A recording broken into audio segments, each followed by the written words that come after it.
It's very difficult in a talk like this to do full justice to the extraordinary achievements of this foremost lay meditation teacher, Goenkaji's own teacher, Sayagyi U Ba Khin. He not only achieved extraordinary results in short periods with his students, but he combined this with a stellar career as a civil servant, a senior civil servant in Burma, post-war Burma, holding at different times, sometimes simultaneously, 6 or 7 different very senior government posts, even at cabinet level. And we'll see how during his life these dual roles played out, became intertwined, and in some ways supported each other. And of course, he was Goenkaji's own teacher. He was born in 1899 in Rangoon, the son of a broker. It was a poor family. He had up to the age of 8, a very traditional education from the local monks. And then, luckily for him, an elderly man from a neighboring factory enabled him to go to the Methodist College nearby, which was an English medium college. And that was important for his subsequent career. The British at that time ruled Burma. It was part of the British Empire, actually part of India as far as the British were concerned. And if you wanted to get on in the civil service or advance your career in any way, you needed to speak English. And so here was Sayagyi in an English-speaking school, and he was a very bright student. He regularly came top of all his classes, and he was given a grammar book, being taught his grammar, and he was able to memorize the entire grammar book page by page. So he continued like that all the way through Methodist College. And then again, of course, he got noticed by a Burmese teacher who enabled him to go to St. Paul's, quite a prestigious college. And again, he came top in every class, matriculated with his high school exams, got a gold medal, and the obvious thing then would have been university. But by that time, his mother had died, his father was very sick. There was no question of any funds for him to go to university. Soon after that, his father did die, and he was on his own, so he had to make his own way. He started off by joining the Sun newspaper. This was a new Burmese language nationalist newspaper. He spent a little while on that. And then, as we all know, he joined the Accountant General's office as a junior clerk. Now, there were a number of offices, including the Accountant General's office, in this administration, which were known as Indian offices. In other words, they were totally dominated by the Indians. The Burmese didn't really get a look in. They were underdogs, basically. In that office, there were only 3 Burmese working, and it was not easy for the Burmese. The government tried to change the situation. They recruited 6 well-educated young Burmese men into the Accountant General's office. One of them was Sayagyi, and Sayagyi was the only one who survived, who didn't resign or leave the office. So he continued. Again, because of his extraordinary memory, concentration, he was able to pass his accounting exams in 1926, so now he was a qualified accountant. And again, he could memorize all his accounting books page by page. So that was Sayagyi. He continued like that. He got another promotion to junior superintendent of the office. At this stage, he had shown very little interest in meditation. He was just making his way in the world, doing what he could, earning a crust. And then all that changed. On January the 1st, 1937, he came across a student of Saya Thet's. And that student taught him Anapana, just the very basics. So Sayagyi went home and he just started practicing Anapana just at home, and discovered very quickly his concentration was so good that he could play with mental light in any way he liked. while he was meditating. Now, how many of us can do that? And he hasn't even taken a course yet. So within a week, he felt, I have to go. I have to go to Sai Tet and take a proper course. And we know the story very well. He asked for permission from his superiors. It was denied. He went anyway. And at that time, this was the 8th of January now, just a week after his first attempt at Samadhi, he headed off, had to... Sai Tet's place is about 8 miles south of Rangoon, across the river, the Rangoon River. It doesn't sound far, but it was low tide, post-harvest, muddy fields, and the Sampanihad could only get about halfway up the tributaries.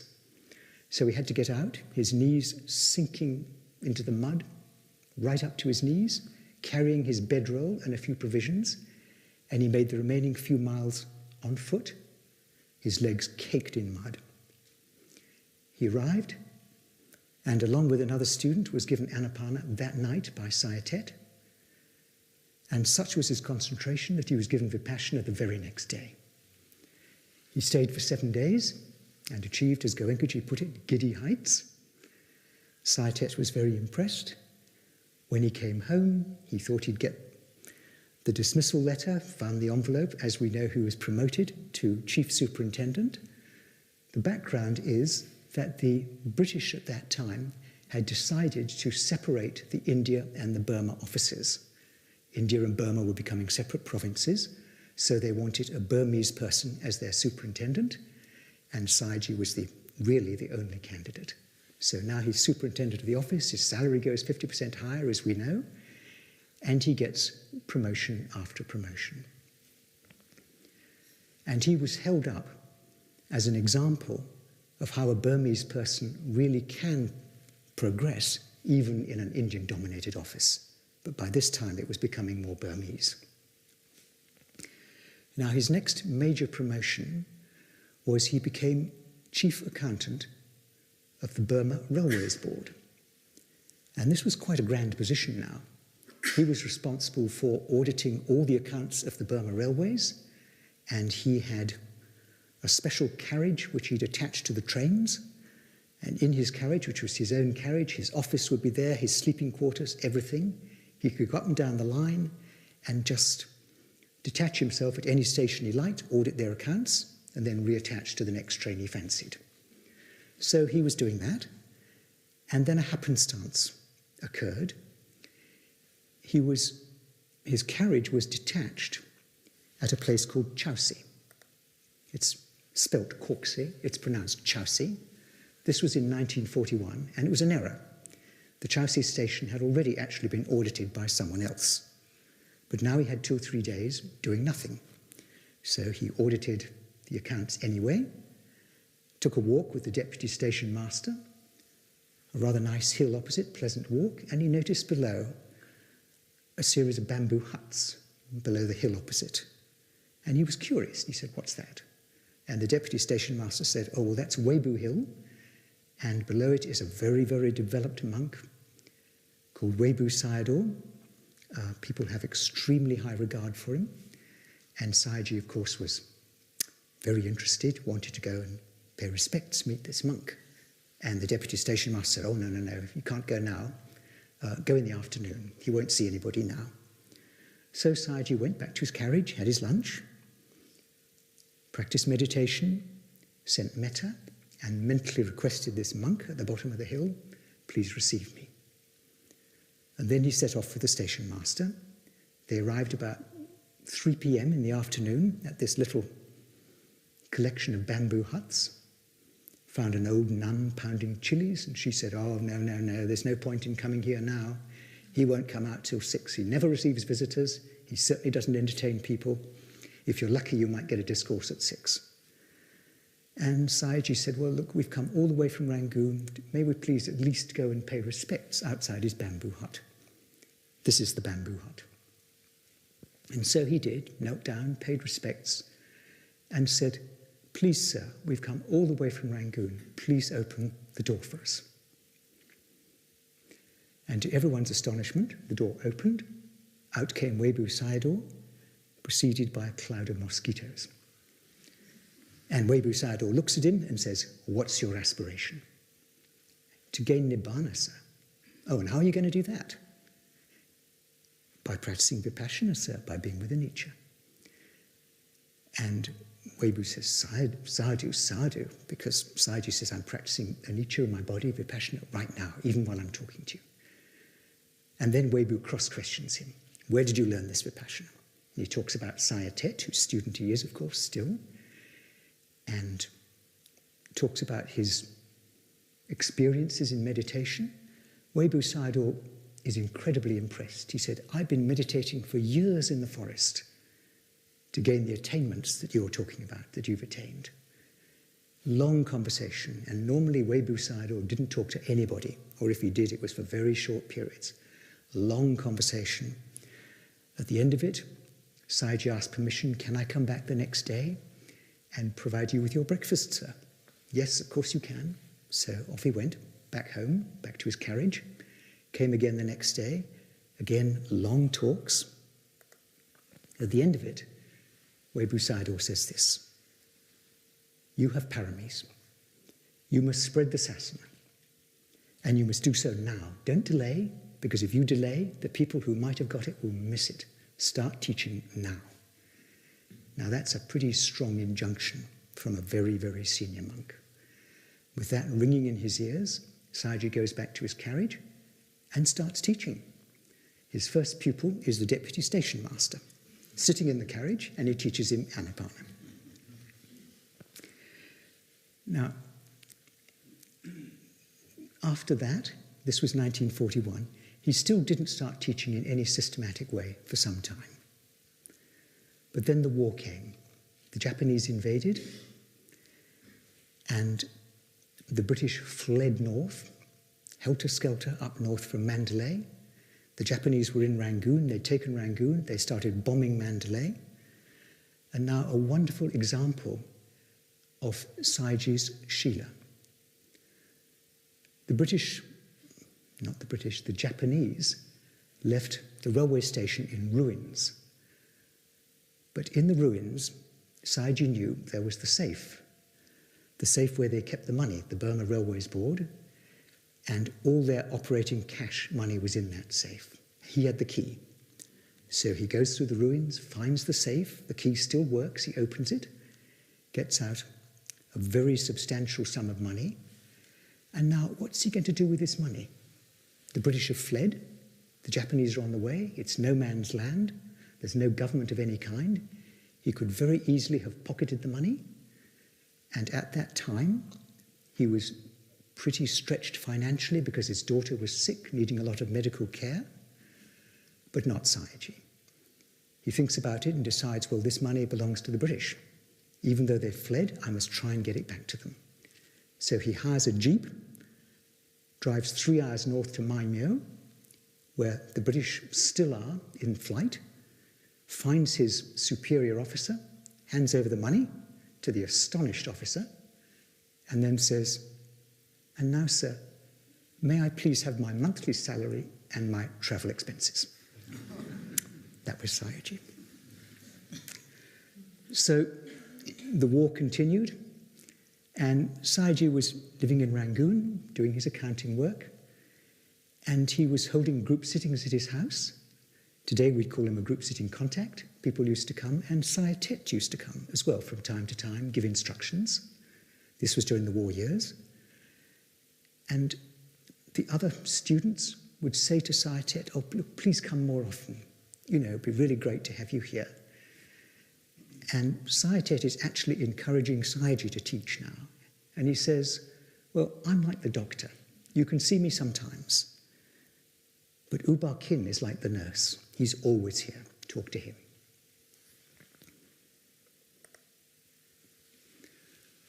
The war years finish. In 1948, Burma gains independence. And this brings Sayagyi into contact with U Nu, who was the prime minister by then. And this was a very close relationship between two men who enormously respected each other. U Nu himself was actually a very good developed meditator. He wrote an essay or a little treatise, a booklet on meditation, which you can still get. It's rather sweetly entitled by U Maung Nu, the former Prime Minister of Burma. And he writes, if you haven't attained the paths and the fruits, don't read this book. It'll just put you off. So that was U Nu, a good meditator and the Prime Minister. And this long relationship continued, but initially the situation in Burma of the government was dire. When the Japanese had come earlier, they had armed the young Burmese with weapons so that they could fight the British. And when the British came, they armed the young Burmese so they could fight the Japanese. So the whole country was awash with arms and ammunition. And then all these insurgent movements started. There were the communists, there were the socialists, the Karens in the north, other secessionist movements. And it got so bad that the government by then controlled very little of the country, maybe only 10% of the country. All the rest was in rebel-held hands. Trains going up and down the line were preceded by an armoured guard, an armoured car. Every city had a curfew at night, closed the gates and put on guards. And even by then, there was a rebel camp 10 miles from Rangoon, threatening Rangoon.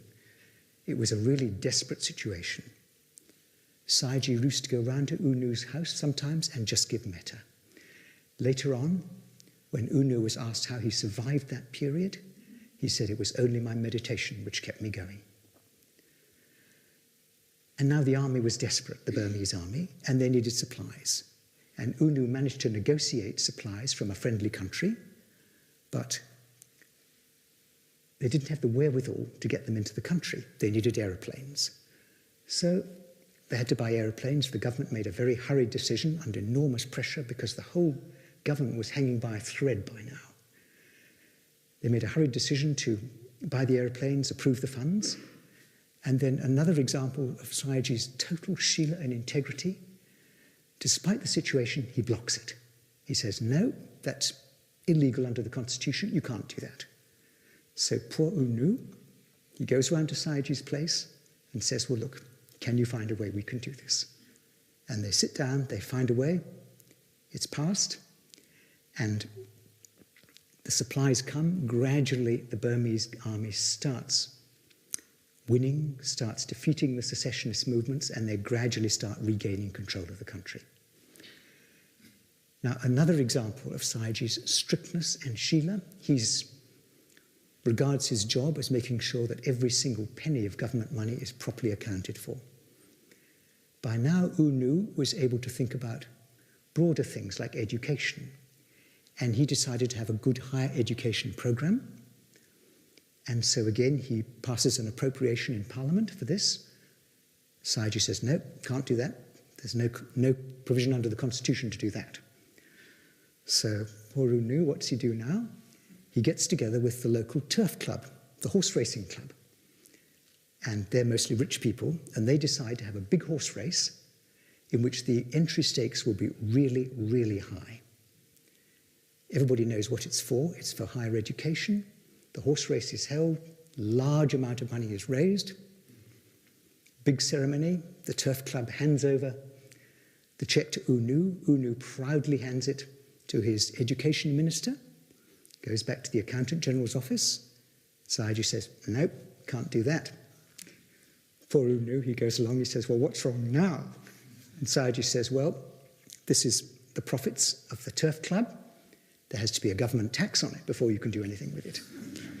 So the government tax was taken out and the rest distributed for higher education. So this was Sayagyi. But at the same time, there was enormous respect between them. U Nu was the prime minister who gave him permission to start teaching meditation in his little room in the accountant general's office and actively encouraged him. Very quickly, that room became too small. So just a year later, the Accountant General's Office formed an association, they found a piece of land, and they built a centre just within 1 year. And here it is, here's Sayagyi standing in front of his centre. By the way, all the quotes you see in all these slides are from Sayagyi himself at different times. Notice also the flowers. Sayagyi loved flowers. He used to collect rare species, took great care with them, loved watering them, looking after them, and would talk at length to visitors about his beautiful flowers. Here's another picture of IMC. As you can see, there's this beautiful pagoda. Above it, with the green roof, is the meditation hall. Above that, the teacher's residence. And then to the right-hand side, you've got some little kutis or huts and an accommodation building. Now, there was one innovation which Sayagyi did. Traditionally, Burmese stupas or pagodas were all solid. And Sayagyi, as far as we know, was the first to make a hollow pagoda in which you could meditate. So he started off having this central room and the 8 cells round, and you can see them in the background there.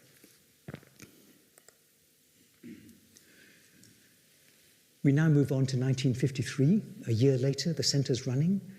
It's still pretty difficult in Burma. A lot of civil commotion, a lot of strife, and there was a belief among senior Burmese that if a very developed monk was brought to the capital, gave metta, meditated there, gave Dhamma, things would improve. And Sayagyi had a very strong feeling that this should be Webu Sayadaw. And so he persuaded U Nu. U Nu said, all right, go ahead, invite him. And the two men had not met or even exchanged any correspondence for over 10 years since Webu Sayadaw had authorized Sayagyi as a teacher. No contact. So now Sayagyi sends his secretary, association secretary, up to Mandalay, up to the north, to find Webu Sayadaw and deliver the invitation. He gets there. In the meantime, he meets a friend of his in Mandalay who says, what are you doing here? And he tells him, and the friend says, you haven't got a chance. Webu Sayadaw has 3 monasteries up in the north. He never leaves them. He never accepts any invitations anywhere. And not only that, but it is very unusual for any monk to visit a householder's centre. Nevertheless, the secretary persists. He finds Webu Sayadaw eating his lunch in a leisured way. Webu Sayadaw doesn't seem in the least surprised to see him, waits till lunch is over, and then delivers the invitation. Sir, your paramis are very powerful. Your ability to teach is great, but your students to date are very few. Please come down to southern Burma, spread Dhamma with all your metta and compassion. This is the time. Now is the time. Everybody's sitting round, astonished. Now what's Webu Sayadaw going to do? Remember, he's never accepted any invitation outside. And this is to a householder's centre. So he looks at the secretary and says, well, maybe tomorrow would be a bit early. How about the next day we travel? And you could have knocked everybody over with a feather. So Webu Sayadaw goes down to Sayagyi's centre at IMC with 6 monks. Sayagyi organises the plane tickets. And Webu hops on a plane as if he'd travelled every day on a plane in his life, gets picked up by Sayagyi by car at the other end, taken to IMC, pays respects, hops out of the car, pays respects to the pagoda, goes up the steps, circumambulates the pagoda 3 times, and this is what he's doing in this photograph here. Sayagyi is leading him, Webu Sayadaw is behind with his personal assistant, walks around 3 times, is shown into the central cell. All Sayagyi's students are sitting around in the outer cells. He's requested to give Dhamma. He gives a Dhamma discourse, meditates with them for some time, and then goes to his quarters and takes rest. The next day, all the leading lights of Burma, of Rangoon, start coming to IMC. Of course, this is hugely prestigious for IMC to have such a venerable, famous monk come there. And you get ministers coming, leading lights of society, throngs of them. And this effectively launched Webu Sayadaw's career as a teacher. And thereafter, he used to go down every year to southern Burma, take a tour. He would almost invariably spend some time at IMC. He'd usually give a discourse and meditate with the students there. And here is a beautiful picture taken sometime during that period of Sayagyi paying respects to Webu Sayadaw. And some years later, he remarked, this is Webu Sayadaw, this place used to be like a jungle. And now look at it, it's just like the time of the Buddha. So many people are getting benefit. And then he goes on, work hard to attain the highest. This is a nucleus, this is the first center of many. Webu Sayadaw could see what was coming.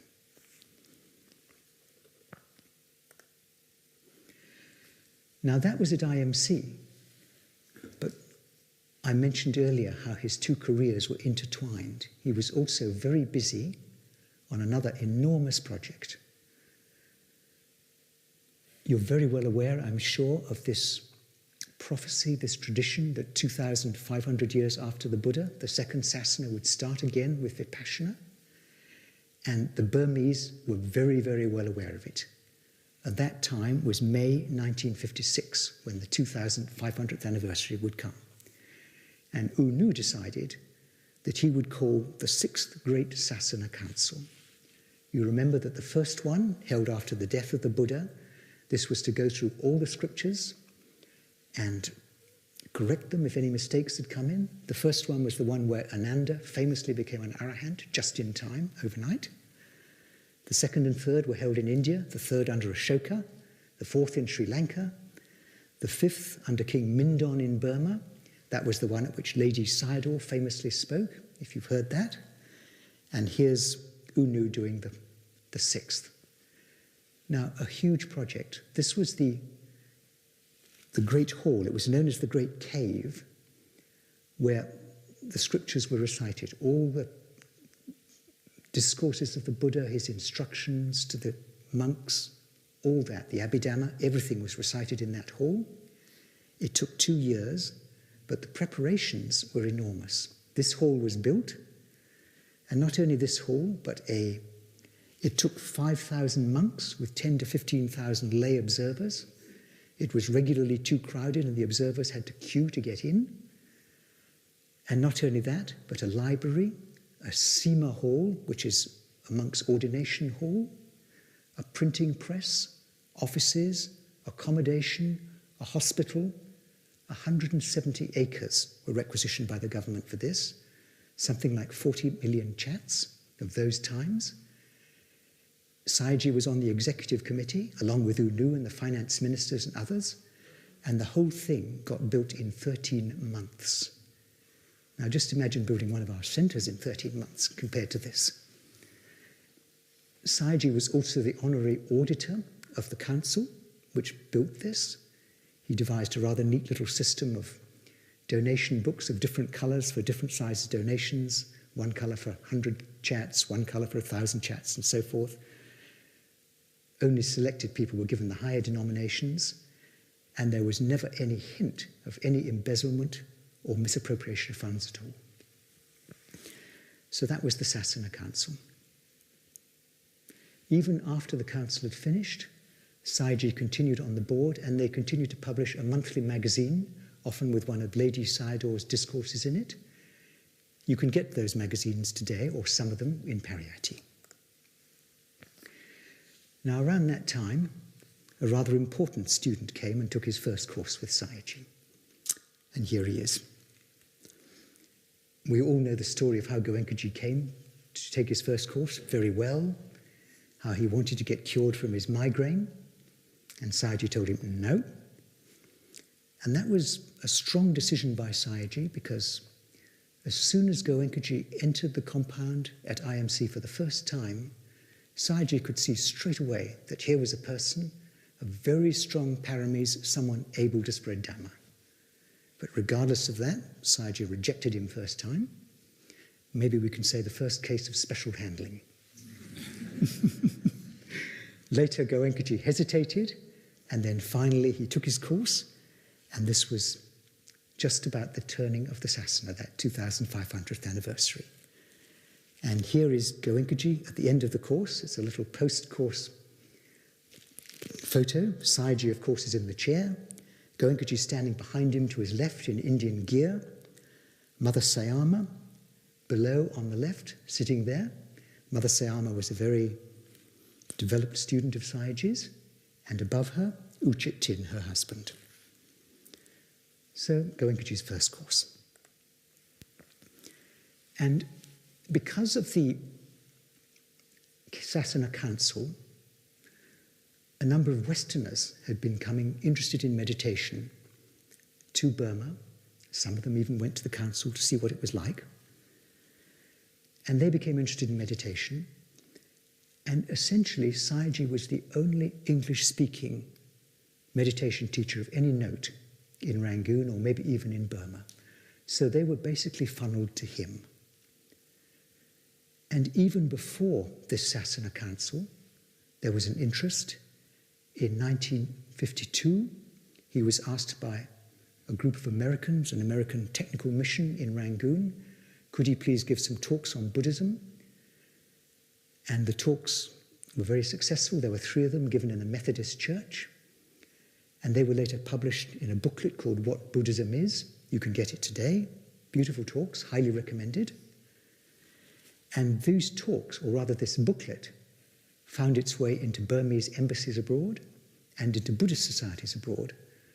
So word started spreading that here was someone who could really teach, a remarkable meditation teacher, and interest started coming. One of the very first was a man called Van Amersfoort. He was actually the president of the Dutch Buddhist Association. He was on a trade mission, met with Sayagyi, expressed an interest in sitting a course. He only had 4 days. So Sayagyi said, all right, 4-day course. And he attained high stages, even in 4 days. Another lady, and this is not the only Westerners, but just some of them, was a lady called Elizabeth Nottingham. She was a Fulbright scholar, lectured at Harvard University. Again was interested, took a course, and she went home and she gave lectures at Harvard on it, and actually gave a series of radio interviews on New York radio, talking about Burma, and one whole session of her interviews, one whole interview, was devoted to IMC. Now, a friend of hers called Marion Dix heard about this. Marion was a filmmaker from California, and so she decided to go and take a course too.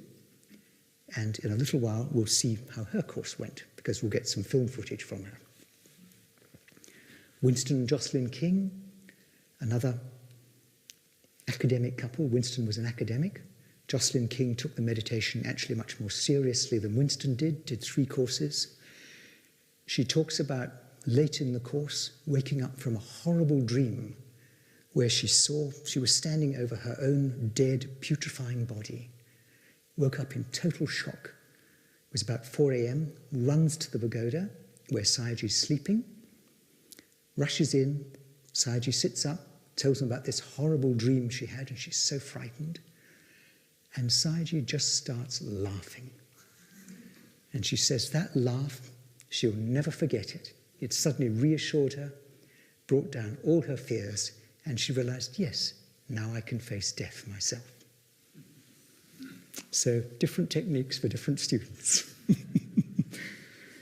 John Coleman, the CIA agent who came, wrote The Quiet Mind, and later became a teacher. And Robert Hover. Robert Hover was the rocket scientist, the man who devised the nuclear intercontinental ballistic missiles, and stood on his shoulders and shook, as Goenkaji described it. Sayagyi also describes the incident in one of his discourses. He said that a gleam of samadhi came in contact with the huge mass of impurities inside, and that was the reaction. Rather like Goenkaji's image of the housewife throwing cold water on the fire. And he said it lasted for about a day, and then it all disappeared. And later, Robert Hover became one of his most devoted students and became a teacher himself, Vipassana teacher.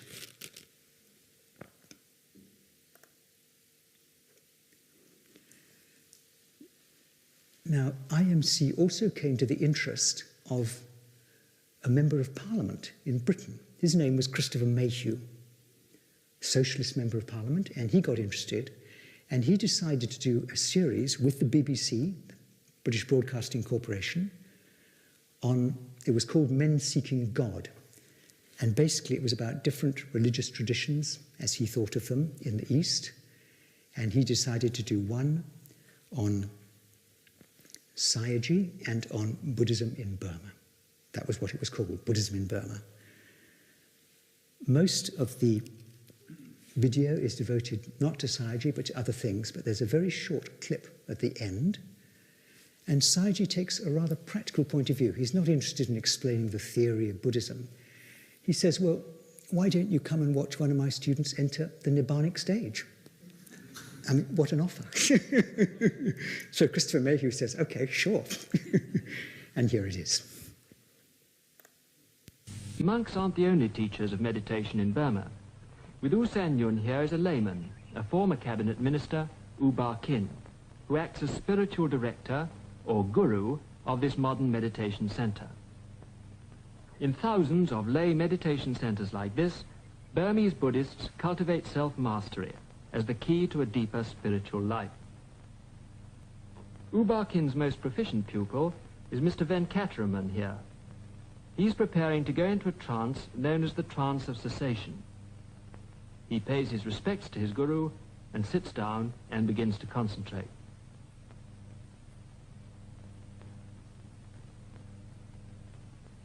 He's watched by his guru, and nearby, U San Yun, another pupil, begins meditation.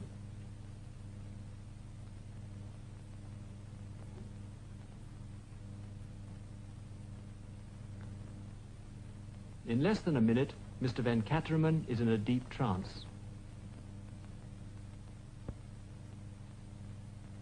When he is like this, nothing can wake him up except the voice of his guru. Venkataraman.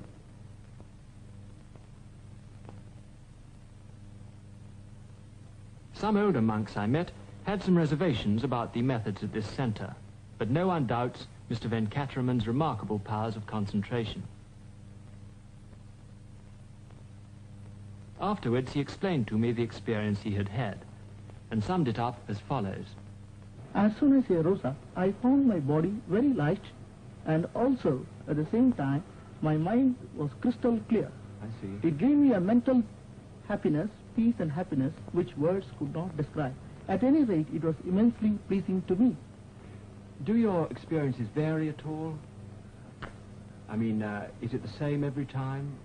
Well, of course, you see, it is the same. But the images, when I go in the slow motion, the pictures, what I see, the vision might vary. But otherwise, it's all the same. And you value these experiences very highly? Surely, because it gives me mental peace and happiness.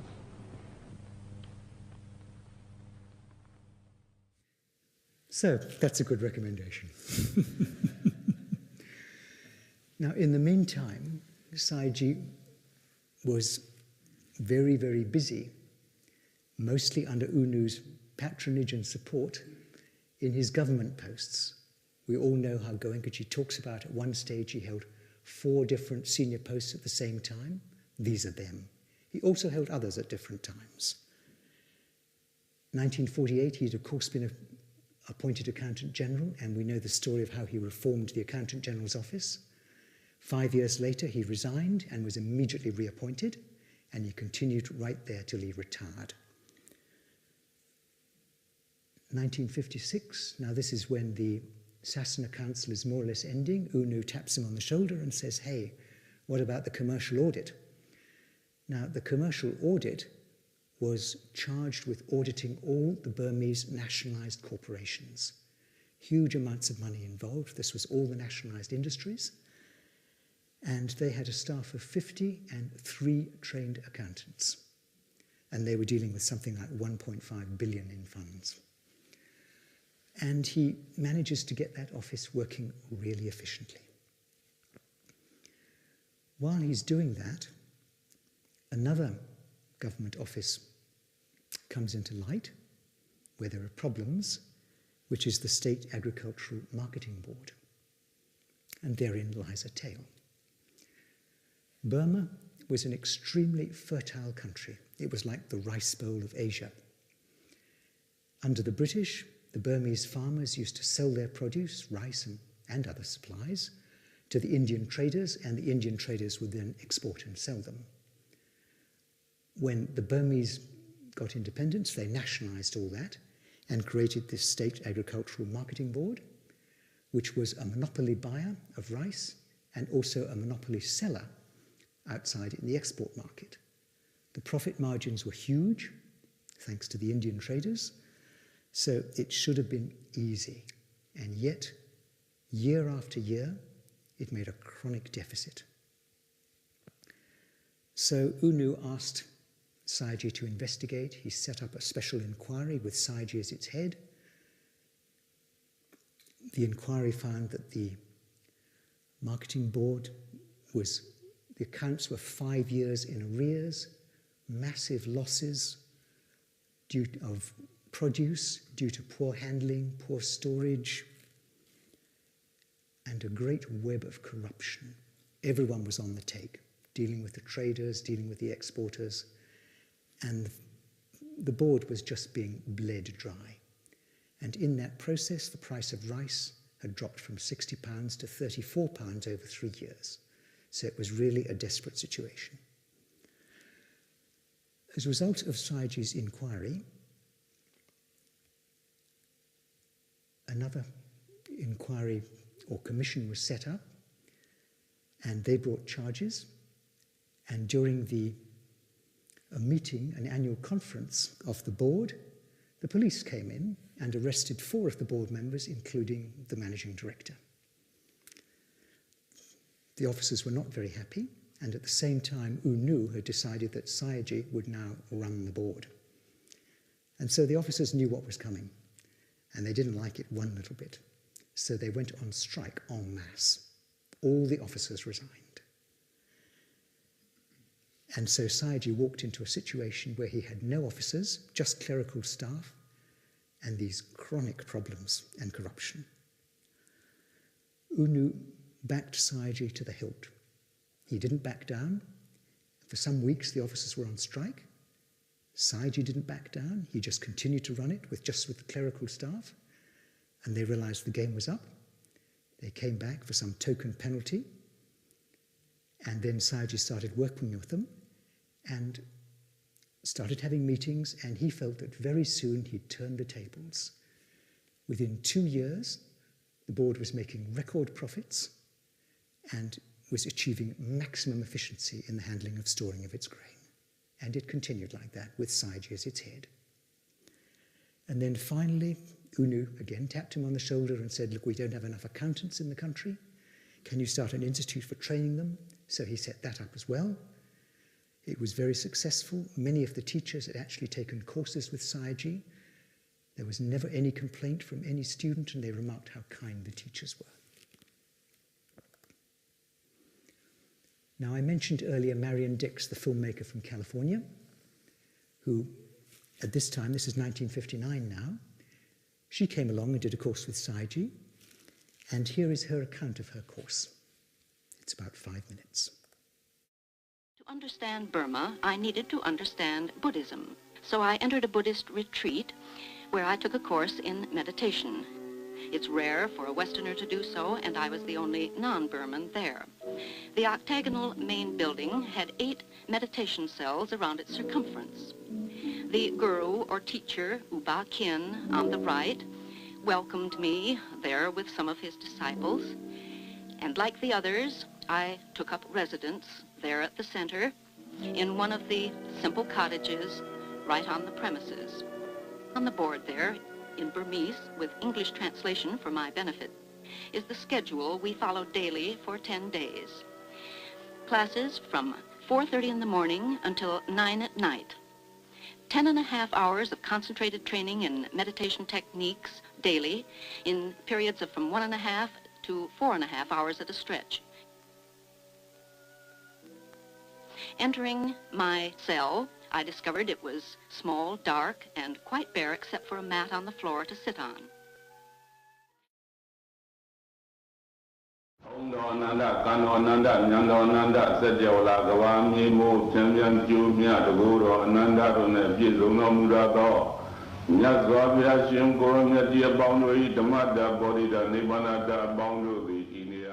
First, by concentrating complete attention on the spot beneath the nose where the breath can be felt coming and going.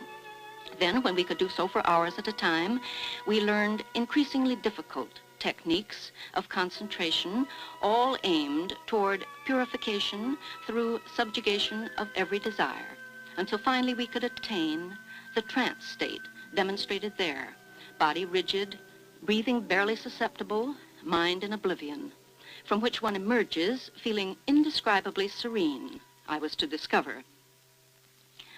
During rest periods between meditation sessions, I get acquainted with my Burmese fellow students in my class.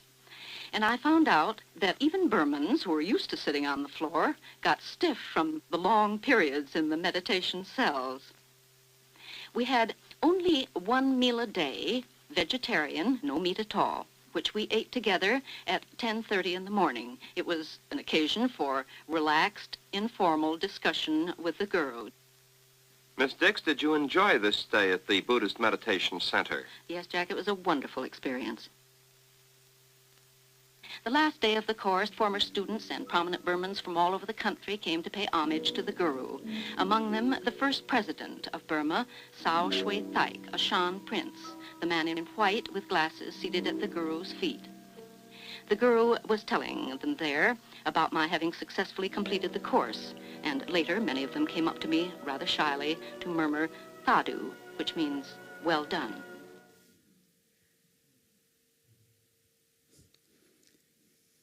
Just so that you know, Sao Shui Thaik, of course, was the first president who came out of alcohol on a Sayagyi course. Tried to bargain, couldn't bargain, and ended up coming out of alcohol. A little later, another time, an occasion for another Sayagyi talk, a delegation came from Israel. And this was as a result of a very close relationship between U Nu and the Israeli Prime Minister of that time, David Ben-Gurion.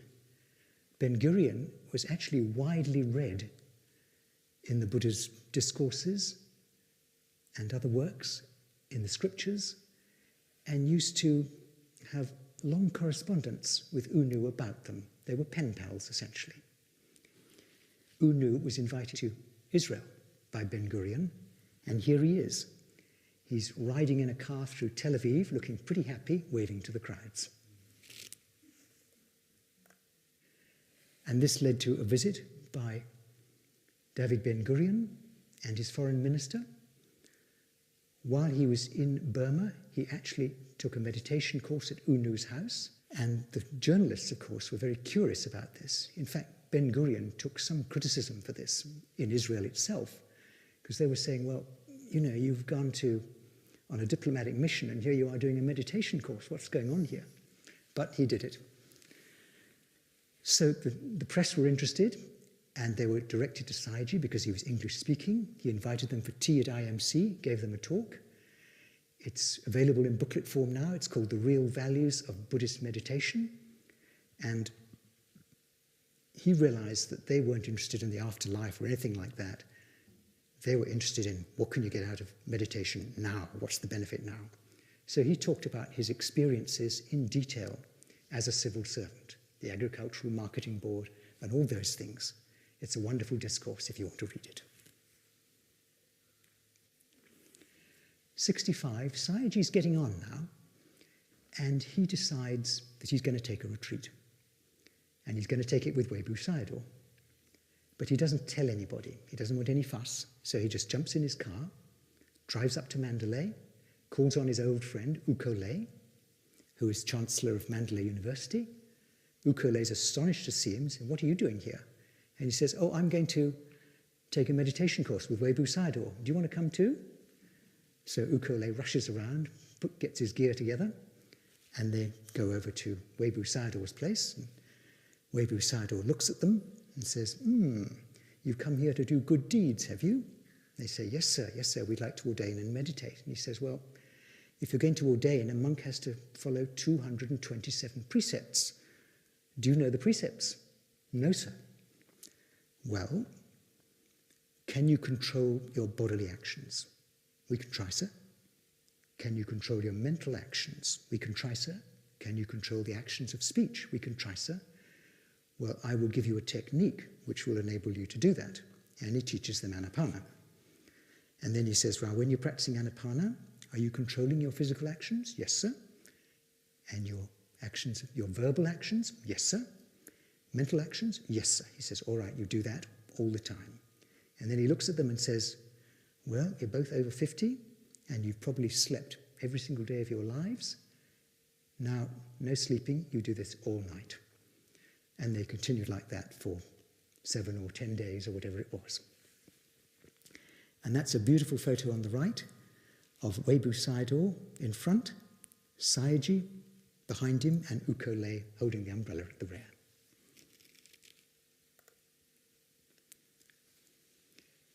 This is a verse which Sayagyi used to recite. By virtue of this action, may I not come in contact with the ignorant, may I encounter only wise, saintly people until I attain Nibbana. And Goenkaji used to hear Sayagyi reciting this sometimes. One time, Sayagyi came round to Goenkaji's house to visit him. Goenkaji, of course, was a student for quite some time now. And he heard Goenkaji reciting this verse, and he said, oh, no, no, no, that's not for you. And then he explained, I am just on the borderline of the old and the new sasana. It hasn't really started yet. I'm just on this borderline, and I have no real time to teach, or not much time, because of all my responsibilities, my civic responsibilities, my service to the state. So I can only take a few students, and Sayagyi had actually made a vow that he would only take students of very high paramis, and of course we've seen that. But there were small courses, sometimes just 2 or 3 students, other times 20 or 30. But for Goenkaji, that wasn't the case. He had to deal with the fools, maybe that's us, but large numbers. And Goenkaji was in the new era. And of course, all this time, Goenkaji didn't know it, but Sayagyi was training him as a teacher. Goenkaji thought he was just being brought along for translation, but not so. Actually, Sayagyi was training him in all the different responses to the different meditation stages.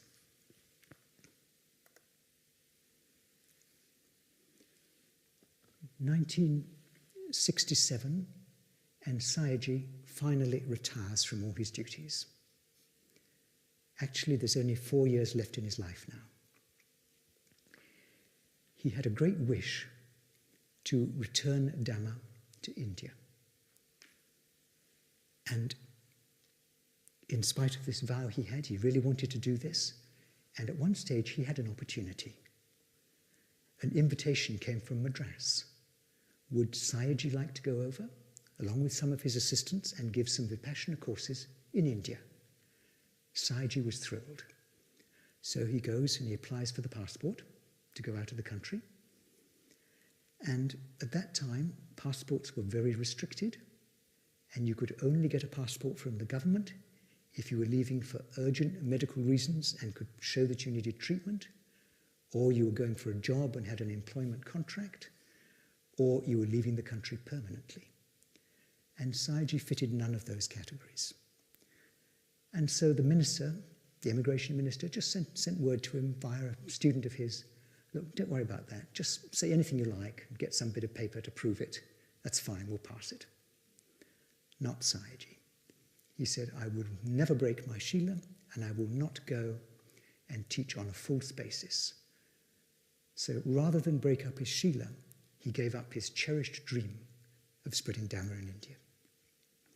Later, when Goenkaji went, Sayagyi was thrilled. He said, you're not going, I'm going, really. And Goenkaji always felt that. And so the training continued. In 1967, Sayagyi decided to give some campsite courses. Normally he only taught at IMC, but now he goes up to Mandalay and Maimyo, takes Goenkaji, along with Sayama and a few others. And these are rough courses. They're held in dharamsalas, hotels, schools, no Dhamma vibrations at all. And Goenkaji later felt that Sayagyi was deliberately exposing him to the kind of rough vibrations he'd have to deal with in India later. On one of the courses, a whole lot of Indian students there, some partly introduced by Goenkaji. Sayagyi suddenly says to him, "Oh, they won't understand my Burmese, you give the discourse." And so Goenkaji is used to public speaking, but here he is giving a discourse on a course in front of his own teacher. And Sayagyi is directing him. He says, "All right, now talk about Anathapindika, now talk about Angulimala, now talk about this." And so Sayagyi guided him in giving his first discourses. Later on, you may have heard the story before, small course at IMC, 3 Indian students. Goenkaji goes down to be present for Anapana, finds Sayagyi lying down in the central cell. Sayagyi says, "You give Anapana." So Goenkaji gives Anapana. That's his introduction to Anapana. Later in the course, day 4 comes, and Sayagyi suddenly says, "It's Vipassana time. I'm going to have a rest. You give Vipassana." He gives Vipassana to these 3 Indian students, and one of them suddenly starts shaking violently. Goenkaji is horrified. He doesn't know what to do. He's disconcerted. What am I going to do now? He thinks, should I rush off and get Sayagyi? And then he realizes, no, his metta is with me. All his vibrations are with me. That gives him strength. He starts sending strong metta himself. The shaking stops. The student settles down. Vipassana goes very well. In 1969, 2 years later, of course, Goenkaji, he'd already been appointed a teacher. He was appointed a teacher in 1967. He goes to India. And now it's the last few years, or the last period of Sayagyi's life. He's teaching full-time at IMC. He's got time to do that now. And just about a week before he passed away, he's just sitting around at IMC with Syama. And he says to Syama, "I'm thinking of leaving for good." And Syama thinks he's talking about going to India. So she says, "Well, go. We'll look after things here." A few days later, he starts remembering all the people who'd helped him in the past. The elderly man who helped him get to the Methodist college, the teacher who'd helped him to St. Paul's, an old friend whose name he saw in the newspapers, and he starts writing letters to all of them. He's not even sick at this stage, but he suddenly starts doing this. And then a few days later, on the 18th of January, he gets sick. He doesn't take it very seriously, but it suddenly develops. He has to be rushed to hospital. On the 19th, he's dead. The friend he wrote to a day earlier gets the letter, and on the same day in the newspaper, gets the notice of Sayagyi's death. He's shocked. And before he passed away, Sayagyi wrote a letter to his Western students which contained this passage, famous passage. He always used to say, "The time clock of Vipassana has struck for the revival of Buddha Dhamma. He has no doubts whatsoever about the results that will accrue, results that are good, concrete, vivid, personal, here and now, which will stand you in a state of well-being and happiness for the rest of your lives." So that letter went out to all his Western students. And here's a tribute from Dr. Om Prakash. Om Prakash was a senior doctor in Rangoon. He was actually the advisor to the United Nations on medicine in Burma. He was also Sayagyi's personal physician. He remarked how Sayagyi always bore illness so patiently, so well. He was such an intelligent, easy patient. And he also said this about him. Om Prakash, by the way, was also a student of Sayagyi's. Initially he wasn't, he was just a doctor, but he saw Goenkaji's aunt passing away in great pain from cancer. Goenkaji's aunt, the one who brought him up, was actually a good Vipassana student, and Om Prakash was hugely impressed by the fortitude, the equanimity with which she bore the death pains of her cancer. That made him decide to do a course, which he did. He became a very developed student himself and was later made a teacher by Goenkaji and came to India. But he makes this point about Sayagyi. His quality was that whenever he spoke to you, you always felt you were really something special to him, a special person to him. And then you discover that everybody else at the centre felt the same way. So that's Om Prakash. Webu Sayadaw came, he outlived Sayagyi, came to Sayagyi's centre sometime afterwards and said this. He was talking to Sayagyi's students. Your Sayagyi never died. He won't die. His teaching lives on, as of course it does. Not like some persons who are as if dead even when they're alive, who are of no use to anybody. So Webu Sayadaw had no doubt about Sayagyi's teaching and its impact. And then finally from Goenkaji, whenever I give Dhamma to anyone, I feel the presence of my Dhamma Father, his metta vibrations. I'm just his humble representative, assisting to spread Dhamma everywhere in fulfillment of his very wishes. A wonderful tribute from one great teacher to another.